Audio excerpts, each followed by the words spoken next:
Hey, what's up, everybody? Welcome back to another episode of Health Made Easy. I'm your host, Dr. Jason Jones, your practical voice in a world of confusing health information. And man, we are already at part 3 on lowering stress for optimum health. And today, what we're going to talk about is the difference between your sympathetic and your parasympathetic nervous systems. Don't get hung up on the big words. We're going to talk about what they are, what they control, and how it is important for you. This is going to explain a lot if you are suffering with any kind of health ailment. You're going to see some things that are just going to pop up. And we briefly brushed over these in the very last podcast where we talked about vagal tone. If you missed that one, you definitely want to go back and check that one out for sure. And also the last two, because again, this is part 3 in our Lowering Stress for Optimum Health series. So what you need to know is that the central nervous system is made up of brain, spinal cord, and all the nerves in the body. You got 25,000 miles of nerves in your body, and this system is split into a variety of different parts, including what's called the autonomic nervous system. And think about it as the automatic nervous system, which is about 90% of your nervous system is things that you don't have to think about or control. So while the somatic nervous system controls the movement of the skeletal muscles, that those kinds of things, the autonomic nervous system regulates involuntary bodily functions. Again, the things that you don't have to think about. The autonomic nervous system is split into sympathetic, which is like the gas pedal. Anytime you need to speed up anything, constrict anything, it's going to be the sympathetic nervous system. And the parasympathetic nervous system is the rest and digest, or the brake pedals of the nervous system, so that when we need to slow things down, calm things down, dilate things, these two systems control the same general functions in the same parts of the body, but they produce opposing effects.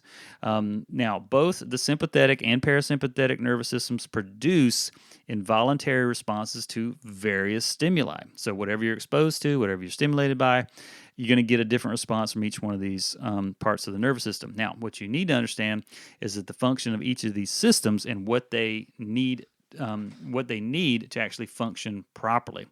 So at our office in Elizabeth City, our chiropractic office, you see, we love to educate patients on what they can do to keep their autonomic nervous system working optimally. And why that's so important is because, again, like we've said, chiropractic was not designed for back pain, neck pain, headaches, carpal tunnel syndrome. Even though it's awesome for all those things, it was designed to make sure that a human's nervous system is functioning at its absolute best to give them the best chance to be as well as possible. It is the foundation for your well-being, is a strong functioning nervous system, because it controls every single thing in your body. Now, the sympathetic nervous system. This system controls the fight or flight response to external stimuli. So when you're faced with a perceived threat, whether it's emotional, physical, your sympathetic nervous system kicks into gear and brings about a variety of different involuntary and automatic responses. Things like elevated blood pressure, increased heart rate, elevated respiration rate, contraction of your muscles, heightened awareness, release of adrenaline from the adrenal glands, profuse sweating, conversion of glycogen, which is stored glucose or stored sugar, into glucose, where it can actually be used for energy, and decrease in urinary output. So when you're going to be running from a tiger, you don't need to be stopping to go to the bathroom, if that makes sense. And also, if you're going to be running from a tiger, this is not the time to procreate either. So that's all shut down too. So most times, the sympathetic nervous system shuts down many, many responses of the parasympathetic nervous system in order to gain more energy for the fight or flight response. Again, they are opposing systems, but they work in unison. Now, the parasympathetic nervous system, this system affects the same bodily functions as the sympathetic, but in a different way. Basically, the parasympathetic nervous system works to slow down certain responses to bring the body to a state of calm and rest. That's why I call it the brakes of the autonomic nervous system. Now, the parasympathetic nervous system basically controls homeostasis, or maintains a healthy balance across all of the body's systems. And what it does are things like decrease in heart rate, increase in digestive enzymes. Remember, it's the rest and digest side of the nervous system. constriction of bronchial tubes in the lungs, relaxation of muscles, sphincter relaxation, increase in urinary output, saliva production, all of which is, again, saliva production is the first part of when you are going to digest your food. So the vagus nerve, which we've been talking about, is part of the parasympathetic side of the autonomic nervous system. It is also heavily involved in digestion, blood pressure, heart rate, and being calm. The vagus nerve also helps with urination, going to doing number 2, and sexual arousal. Now, how the sympathetic and parasympathetic nervous systems work together.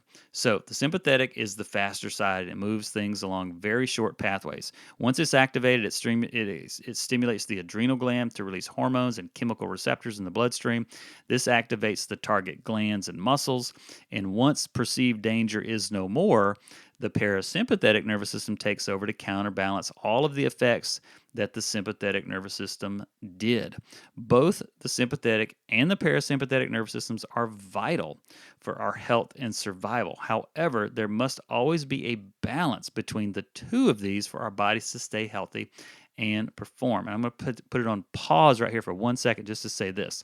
There is a condition called sympathetic dominance. This is where people get locked into fight or flight or stress response. They're on the go, go, go all the time. They can't sleep. They're anxious, and/or they've been anxious for so long that they're now depressed. And it's just like their energy is low, and they have high amounts of inflammation. They're in pain all the time. These people are in they're locked into sympathetic dominance. It's either that their sympathetic nervous system is on overdrive, or they have an under-functioning parasympathetic nervous system. That's why you must have a healthy balance of these two parts when your nerves and your spinal cord are functioning properly. So that is why for us in our chiropractic office, again, this is not a self-promotion. This is information to help you out, that we really think about when we're taking care of people. How do we balance the sympathetic, the parasympathetic, the autonomic nervous system, and take care of any disruption in the balance of those two systems?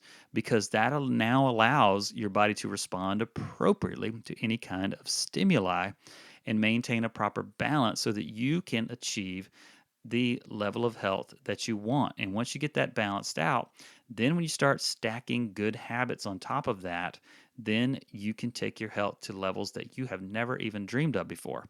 So with all that being said, if this was a little bit fast, or you're like, man, I'd like to understand that a little bit better, what I would do is highly recommend go back and listen to it again and again and again, and just absorb as much as you can. And again, you can always message me with questions, and I'm happy to answer those for you.